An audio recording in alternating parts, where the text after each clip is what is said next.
Hey there, StarCraft fans. It's Falcon Paladin coming at you with yet another edition of StarCraft 2. This time from the Esports World Cup, it's going to be GuMiho and Astrea. Here on site Delta, top to left, it's going to be GuMiho. Bottom right, going to be Astrea. So it's an American player who lives in Korea, hoping to compete in the GSL season that's coming up.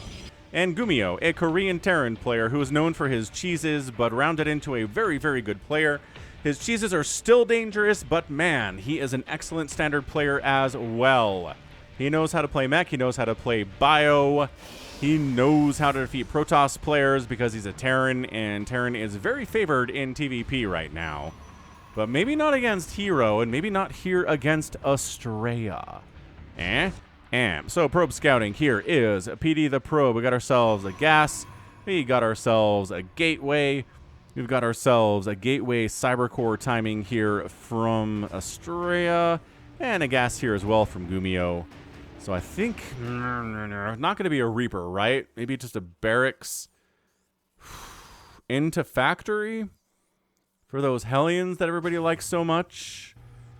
We'll have to wait and see here. Probe harassing, nicely done, Astrea. Expected these days, and for a long time now. So, cybernetics core here. Very nice. Into an expansion. No proxies here from GuMiho. Nothing weird going on. No command center first play. So, cybernetics core down, and an expansion on time here from Astrea. Wow. Look into the eye and tell me your secrets. That's what it's saying. So, command center coming in. So does one racks expand?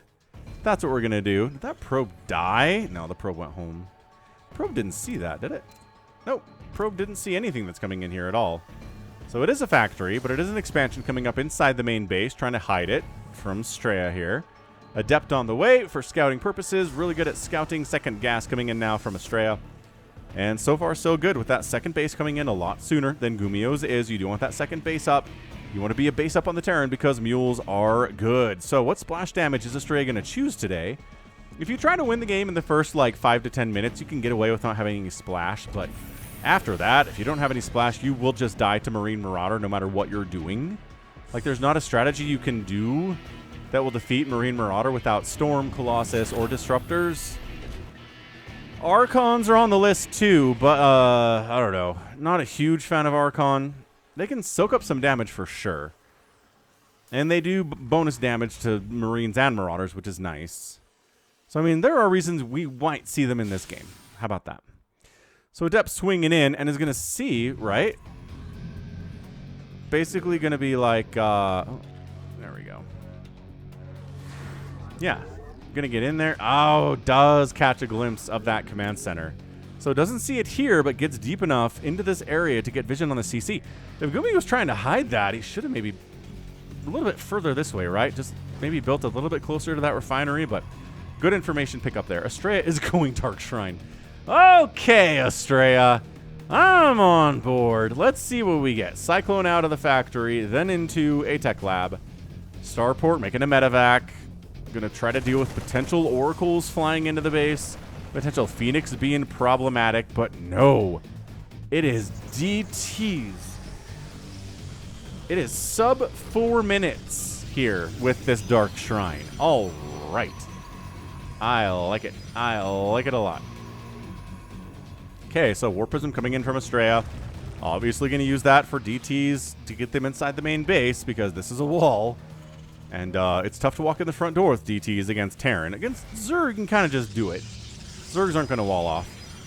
But Zergs are kind of more likely to have spores out. So, I don't know. I mean, what is this? What is this tiny little attack? Oh my gosh, he's going to see the Dark Shrine. Ah, GuMiho. This little weird marine timing attack scouts the Dark Shrine, kills 3 probes, 4 probes down. Oh, 5, 6 probes die. 1 Stalker not enough to shove this away. Into the natural base we go, GuMiho says. What is this timing? Sub 5 minute, 5 Marine medevac timing is weird as all get out. And it scouts the Dark Shrine. Ah. So, quick engineering bay for turret purposes. Going to save up energy on orbital command. Do you even go forward with this now if you're Astrea? Yeah, he's making a DT. He's like, well, that was an unfortunate scout for sure. Oh, there's already a DT over here. What the heck? He's already got 2 kills, too.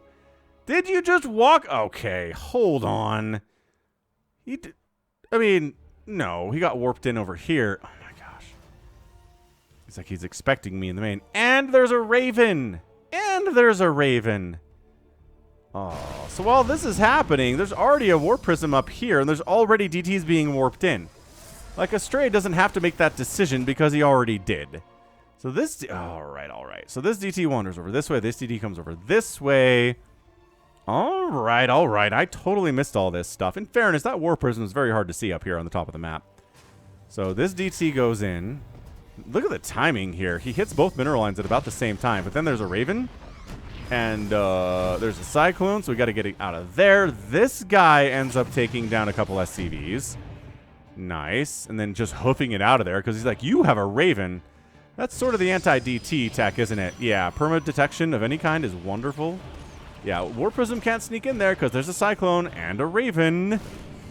And that guy gets snuffed out, trying to get back in. And yeah, 3 more. I mean, is that 3 more SCVs? Nope, still just the 3 SCVs, so no more died. It is 42 to 40 workers. Stalkers out. Archons coming in. There we go. In a pinch. Archons can be made when you have a Dark Shrine.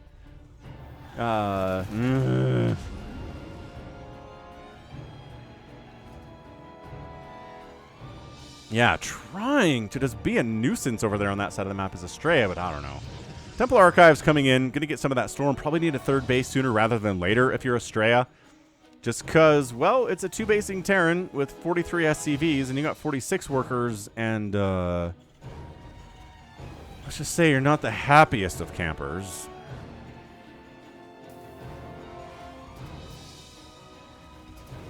Is this a Colossus? No, it's an Archon. Who Warp Prisms an Archon? Honestly, who? I mean, the good news is you can survive a tank shot. Unlike, you know, a squishy Dark Templar, but still, come on. Yeah, this is...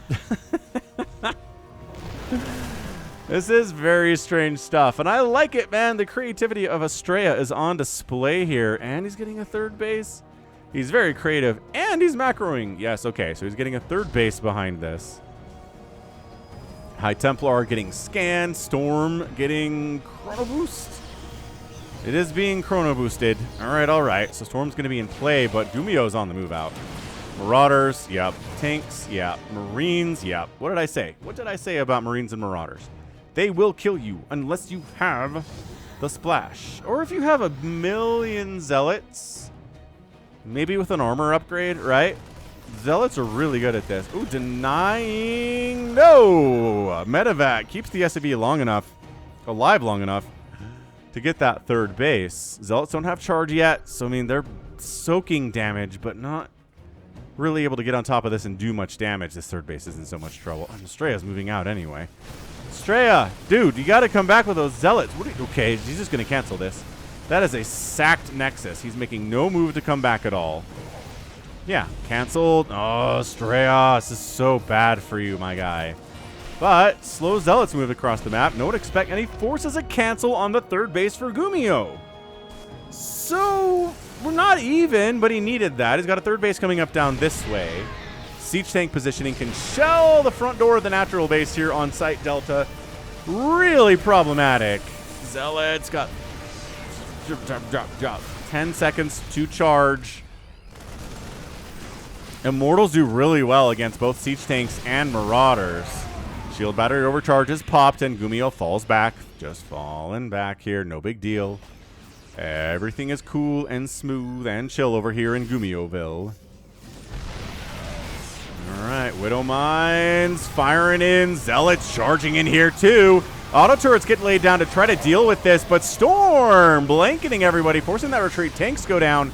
Raven gets picked off. Should have been running, but doesn't, and that's a mistake. And that medevac makes it out. GuMiho had reinforcements coming. They have to turn around and go home because they are outnumbered on this side of the map for sure. 3rd base still not happening. And Astrea's 3rd base warps in. He needs this. He needed this 3rd base so bad. I mean, GuMiho knows it's there. But where's your third base? Okay, so he's building the third base inside the main. GuMiho is. All right, fair enough, man. Getting a Ghost Academy here, too, at 9 minutes. Some EMP is going to be really, really good here. And Astrea trying to take a fourth base bottom left, but dude, once again, kind of leaves. We just passed in the night. Astrea is trying to make a push out here, and GuMiho's like, but what if I attacked you right now, though? Man, High Templar attacks are embarrassingly terrible. Oh, and free High Templar are free, so that sucks. Yeah, they take the High Templar, they get out of there, they call it a day, but man, this fourth base coming in from Astrea is a big deal. This drop on the right side from the guys that did cancel the third base and cause so many issues earlier, they're back. GuMiho didn't forget about them. Being aware of where all your units are at all times is a massive, massive win in games like this, especially for Terrans, man. They're going to have dropships on different sides of the map. Yep, Zealots have charge, but these guys have stim, and they've got +1/+1, and there are no armor upgrades or even attack upgrades. Feedback getting tossed down on the medevacs, making them less effective, yes, but still pretty good. Army value 89 to 61 in favor of GuMiho. He's just been macroing this whole time. Yeah, his third base was late, but that's okay. Another High Templar dies. 2 more have to turn into an Archon. Ugh. Okay, Storm doing some work here. Armies are kind of split a little bit, I think, but just charging in. Immortals wrecked.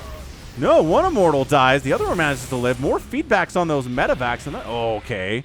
Another one dies. 9 kill Immortal. Not bad. The High Templar death count is too high for me right now. What is it? 5 High Templars have died. They haven't been on the field that long, but they've gotten some storms off. Astrea's fourth base lives because I'm pretty sure GuMiho doesn't know it exists. He does not. He does not have vision of this at all, which is the toughest. It is the toughest situation here. So, GuMiho, is he getting ghosts? Yeah, he's getting more ghosts, getting more EMPs out. Widow Mines in play against these Zealots especially. I mean, Widow Mines picking up High Templar, also pretty great. Trying to sneak on in. Widow Mine drop, not enough probes to kill it. So we sack 2. No, the unburrowed. We do not accept your sacrifice. We want... Okay, well, you got your 2 probes. Enjoy. And both of them die, and the medevac goes out empty-handed. It is 57 to 51 army supply. GuMiho's up, but Astrea's up 76 to 59 on the worker count. The income favoring GuMiho at the moment. It must have just gotten a bunch of mules in, but it was deep into Astrea's favor just a couple minutes ago. That is the nature of PvT. Mule call downs, bringing the income into the Terran's favor, and then when they're gone, the Protoss has the advantage because of the extra bases. And, I mean, even just being on even bases. There's nice EMP, and then a snipe on that High Templar is disgusting control out of GuMiho here, man. I mean, this is more EMPs on the Zealots before they even charge in, so they're squishier. Oh, the micro, but then the flank attack and the storms are forcing a flee back here. A little bit of blink micro on display. GuMiho's like, all right, fine, I'll leave. I can see when I'm not wanted. Yeah, absolutely you can see when you're not wanted. Good grief. Good grief and grief. Okay, what do we got? More Immortals in production. Big fan of that. Got ourselves a robotic support bay coming in. Colossus would be pretty nice here. Marauder percentage of units here is pretty heavy, though. Disruptors might be a better choice. They can't be sniped. They can be EMP'd. It's just the problem is that somebody like GuMiho is going to be pretty good at dodging the Purification Novas. So we'll see. We'll see if he can pull that off. Man, remember the initial design of the Disruptor? Where it would turn into an invincible ball and go into the middle of the enemy and then go blah. And then, like, just be sitting there like, and then you'd have to, like, drag it out. Interesting design, I think. I really do think that was interesting design by whoever came up with that at Blizzard. Astrea says, maybe I can be on the offensive now. I'm feeling right about it. 76 to 61 workers is pretty great. GuMiho does know about this base now. He was down here attacking the area. Might send some Marines down to try to wipe this thing out just a little bit, but that's why there's a pylon here. So you can see when the attack is coming and split some units off to try to deal with it. Like a single Zealot, for example. Really? I mean, he has +2 attack and +1 armor, so absolutely, yeah. Wow. All right, 3 kills, and all 3 of those are Marines. That's pretty good. That's some pretty cost-efficient stuff, and he's alive. More, oh, there we go. Colossus on the way, I guess I should say. Some Colossus. EMP's immediate. High Templar gets nothing done. Base gets canceled. GuMiho's got a 4th base down this left side. It is not looking great. Man, more EMPs. More High Templar just eating it. Before they can feed back, before they can storm, it's bad. GuMiho sends more stuff down here to try to deal with the defenses. The 2 zealots defending this thing. And then the army comes in and says, no, you're not doing this at all. And then GuMiho says, well, if you brought the Colossus down here, then what do you have over this way? And the answer is not a base, that's for sure. Don't have one of those. DT Blink's on the way. It's really a really good late game tool is DT Blink, the capability of getting in there, getting on top of a planetary and killing it, right? Before it can really hit you more than a couple times. That's what DT Blink can do for you. DT Blinking on top of, you know, Marauder heavy comps can be pretty great. DT Blinking on top of Ghost can be pretty awesome. So yeah, man, Astrea's hanging on. He's maxed out. GuMiho's at 177 supply, which is effectively maxed out, but not there yet. The advantage is the advantage. Income favoring Astrea quite a bit over the last 5 minutes or so. And that's because he's got 82 workers and 4 bases. He's got to feel great about this. 5 bases. I'm sorry. I keep forgetting about this one. Keep thinking it's a ball of army just sitting here, but this is the ball of army just sitting here. Any disruptors being added into this comp here? I don't think so. Okay, good snipes. EMP, just it's a. You want to get the Protoss army off your back? EMP it. This guy gets a storm off, but did get EMP'd right at about the same second as well, so that's not great. Liberator is being added into the comp. Advanced ballistics coming in from GuMiho, extending the range of that defender mode circle, which is usually used offensively, not as defensively, but sometimes it's used defensively. So it's remotely aptly named. GuMiho getting a 5th base up the top side. Where do you want to go next if Astrea? Here makes a lot of sense. It's a little bit far away. These corner bases can be tough to defend if they come under attack, and it really requires you to have good map awareness and see where the army is on the map at all times. Terran's got the scans, and Protoss has the obs. I mean, it shouldn't be that difficult. Good storm. God, the split against the storm, not as good there. Once again, the High Templar death count is 10 today. Only 3 ghosts have died. GuMiho trying to force his way up this ramp. He's basically betting there aren't any more storms available, but there are. Storms coming in.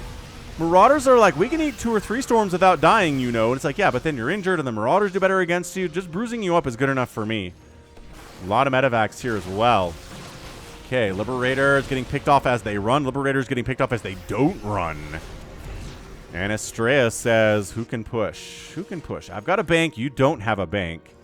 Is he just... My gosh, are we just going to pass again? This whole game has been players just like, okay, we'll trade a base for a base. How's that sound? Base trading. This is looking more like a base race, folks. Natural base of Astrea dead. 3rd base of GuMiho dead. Main base absolutely toast here from Astrea. All his production's in here. The Dark Shrine gets sniped. Pylons going down. Shields level 1 denied. They say never base race a Terran. These Liberators trying to set up and defend here, but too many Stalkers. And that's a fully natural base of GuMiho in trouble. Main base of Astrea dying. This game might get an epic tag, folks. I haven't cast a high-level PvT in a while, but this is awesome. These two are really kicking butt and taking names. I have no idea who's going to come out on top here, but they say, as always, don't base race a Terran because they can float their buildings, 1, and 2, because the damage output of their units is really good against buildings. Colossus damage output is abysmal. Zealot, good. Immortal, really good. You can't have your unit stuck up here, man. No, Astrea. You can't leave. These Stalkers are blocking the entire ramp. Finally realizes the problem. Trying to hold off the army here with storms coming into the 3rd base, and this is actually the first time the base race has been turned away. Astrea's still going. Took down 3 bases to the 2 bases, but, I mean, these 2 bases were already mined out for Astrea anyway. Yes, it represents a lot of production, but these can kind of easily be repowered. I mean, a Liberator is... Nope, Liberator's covering this angle. That's a nice Liberator position, man. Really good. Does Astrea know about this? He does know about this. He knows about everything that GuMiho's doing. Army value is 125 to 83. Astrea has more. He does have that 3-2 upgrade. He almost had a shield upgrade, but it was denied by GuMiho on the attack. Yeah. Do we want to kill? Yes, we want to kill the planetary. And also these SCVs dying is really good for us, too. So 42 to 33 workers. GuMiho is now setting up here in the 12 o'clock position, trying to get enough supply to build Liberators out of these starports. But he's supply blocked. Not terribly. He'll be out a supply block in a minute here, but it is not good for him to be supply blocked at all at this stage of the game. Is he making? He's making supply depots, right?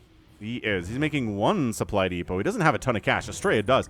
I think Astrea is going to win this game, folks. I did not think Astrea was in a good way about 10 minutes ago, but this base race has gone better for him than I totally thought it would. USA. USA. Astrea is by far the best American player in StarCraft 2. And really, in all of StarCraft, Brood War or SC2 here. Yeah, forced to storm up these Marauders. I guess a couple Zealots are in the play, too, here. 176 to 116 supply. GuMiho cannot win this game. It is not allowed that GuMiho win this game. Please, no. Great storm. Liberators getting hits off. Marauders dying. Liberators, again, continue to cause so many issues here. Attacking a planetary defended by Marauders and Liberators is bad news. Look, Astrea's got this base. This base has been rolling forever. This base finally getting saturated a little bit. And GuMiho's on this little 2-base economy thing, 50 to 26 workers. Astrea, if he doesn't win this game, it's going to be a tragedy, man. From this position, Astrea's probably got about a 90% chance of winning, which is not 100%, you'll note. And GuMiho's, well, it's because GuMiho's really good, is the whole idea here. Man, these Liberators are just denying everything. Yeah, that's a free stalker right there. Well, blinks in, snipes out a barracks. Another supply depot going down. Another barracks going down. Do you want to blink into these Liberators? I think we do. There's nothing supporting them. 1, 2, 3 Liberators down. Another one down. Army value 105 to 66. More production facilities dying. Those Zealots are getting dragged into a planetary. Not what they want. Feedback on a medevac. Ground army dead. There's just nothing on the ground here for GuMiho except for these guys, I guess, which wiped out that bottom left base and are here to take down that base too. So this is the game right here. Planetary, there is an Immortal hitting it. That's a huge deal. Planetary kaput. Supply depots down all over the place. GuMiho takes down another Nexus. Is going to march into the final. Nope, second to last. Air weapons level 1 coming in from Astrea. For what? What is it? Mothership? He's trying to make a mothership. He's not anymore. I think he was trying to make it at this command center. No, it finished. The mothership finished. Dude, GuMiho is desperately trying to get in here. And, oh, the repower on these warp gates was real, but now they're depowered. Nope, hang on. Yes, the last final hit there. He recalls Stalkers in to wipe out the rest of the Marines and Marauders, and he gets the win. GG Astrea. Dude, that game was so good. That last move was so cool. He gets a mothership out. The mama ship arrives. These guys are just like walking past the planetary because they don't care about it. Yeah, these guys are wreaking havoc inside the main base. Taking down Stalkers before they can warp in. Depowering warp gates. Mothership recalls in a huge group of Stalkers. They snipe the final medevac on the retreat, and that's it. There's nothing left for GuMiho, but for Liberators, that's a GG. Wow. That was incredible. I mean, that was an absolutely disgustingly great display.